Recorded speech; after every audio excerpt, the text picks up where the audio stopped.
At the back. I have quite a boomy voice. Thank you. So if you can hear me at the back, apologies.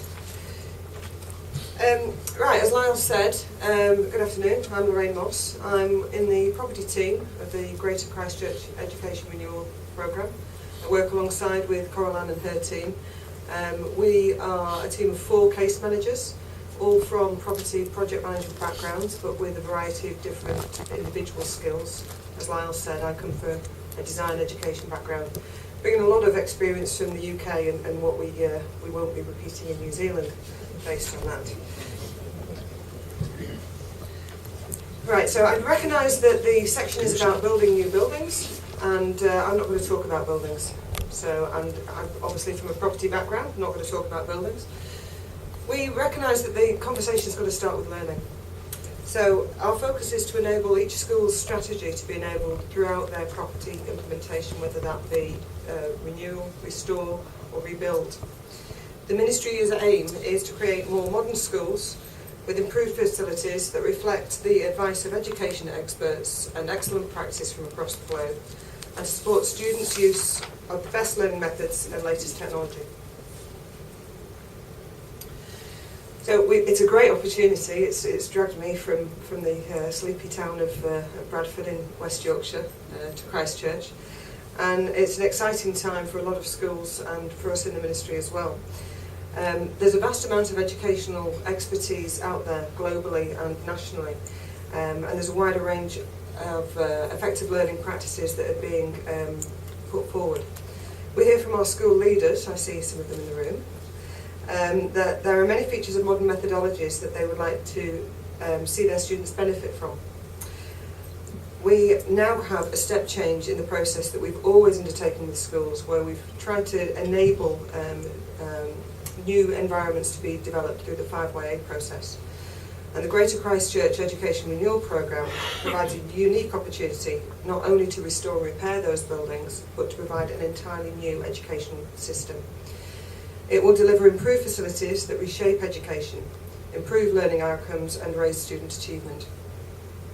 Many nationally and internationally renowned educationalists have advised us, and they recognise that learners must be well prepared for an ever-changing global society. We are educating some of our students for jobs that don't yet exist. If we can bring about adaptive, resilient and independent learners with transferable skills, we will have equipped our children well to respond to the evolving needs of that global society. I don't have a fancy video, sorry. Traditionally, education was mass production, and this is certainly the way that I started teaching, with a teacher at the front and rows of children at the back, and the ones that wanted to hide from you the furthest away from the front. Education was organised to make it easy to teach in a didactic way. Everyone learnt the same thing at the same time, with the same person, with the same access to the same resources. Education objectives and practices, as we can see from Chisholm, Fisher and Temple research there, have fundamentally changed, and no longer are we focusing on the 20th century factory learning model. In her 2009 study for the Australian Association for Research in Education, Deborah Bateman says that the traditional school buildings and classroom layouts symbolise distinct philosophies of education and resource distribution. Not student learning, but resource distribution. So educational strategy then was mainly focused on what we would push on to students rather than how students learned. In this study by Deborah Bateman and many others, it has been shown that students learn best when they engage in their own initiation of learning, and they can work collaboratively with others, when they can make their own decisions, and when they can interact across classroom spaces and into the wider environment. Another widely acclaimed educationist that we actually have working with us at the Ministry is Dr. Julia Atkin, and she explains the student-centred methodology in terms of science. She says, we're no longer asking what in science is important for me to teach these students. But what we are trying to ask is, what do these students want to learn about life, and how can science be a vehicle for that learning. The locus of control over the learning has moved from being dominated by the teacher towards a partnership between students, staff, and not just between students and staff, but also between students and students. So, modern learning. I said we were going to talk about modern learning and not spaces. In our mind, modern learning matches all the features of environments and resources to pedagogy and not the other way around. It is therefore important that the renewal of our education system is driven by schools and their visions for meeting the ongoing needs of their students. Our approach is one of collaboration. An important theme is the significance of the design process itself. Recent design literature suggests that a participatory or generative design process improves accommodation design, teacher practices, and will in turn benefit students' learning experiences. This is certainly an approach which is borne out by our post-occupancy evaluations. But we're trying to work in the space in the middle of that Venn diagram, where iterative designing, choice, the combination of professional learning and development, and the resources such as ICT that can enable that design to be effective. It is our aim to ensure renewed and newly built spaces should be responsive. Another leading educationalist, I do refer to them a lot, sorry about this, Stephen Heppel, who I've had the pleasure of working with, talks of the importance of how quickly we can reconfigure our learning environments to catch the wave. Can we reconfigure them in a day, in a week, in a term, in a year, over a generation? How much learning and development will our students have lost by the time we've caught up with our buildings?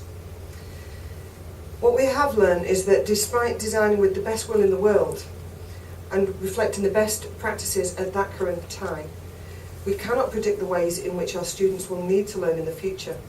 Therefore, all of our designs must be not only agile and flexible now, but adaptable to be changed in the future to provide different organisation of learning. So the process itself, what we're actually undertaking at the moment, I am working with my colleagues in the Greater Christchurch area with a number of architects. So I've got one in the room in fact, it's here, Hamish. And we're working on the visioning section of this process. The programme starts with visioning at a school and local learning community level, where we ask the schools and the school leaders and the boards of trustees what it is that they feel modern learning should look like for their students, both now and in the future. This then leads into our property planning, with other relevant data such as role data, network growth, the site conditions, how the buildings may work and respond currently. Architects, as I mentioned earlier, with expertise in the educational field, are appointed to work with the schools, the stakeholders and the ministry. This is normally a 3 to 4 month process, but it's an iterative process.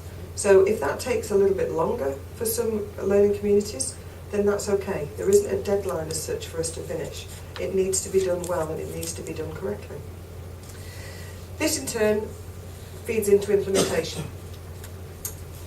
And this is the design and building of the schools themselves, and this is traditionally where the schools have interacted with the architects at that stage. The implementation programme is currently being developed.